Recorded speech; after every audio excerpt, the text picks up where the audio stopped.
Kwa haraka namkaribisha ndugu yetu ambaye aliwania kiti cha urais, Profesa George Wajackoyah, ambaye anatingizanga miti. Profesa Wajackoyah, dakika moja usalimia umati. Excellency, the Governor of Kakamega, the Governor of Trans Nzoia, Mheshimiwa Natembea, the Governor of Kisii, Simba Arati, the Meru Governor, I've seen you for the first time, I only hear about you.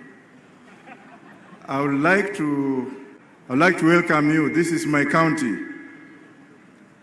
This is where we come from, and I'm very proud of my governor for doing what he has done today. I only have one thing to say.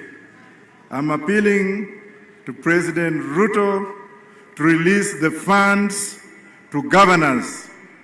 Again, I will repeat it again.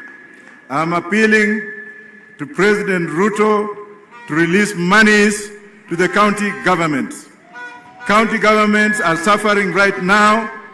County governments have been made to be beggars today, and the Auditor General, wherever you are on notice. If you don't do your constitutional right to release the monies to these people so that they can pay contractors, 2027 when I take over, you'll be the first I'll take to jail. Thank you.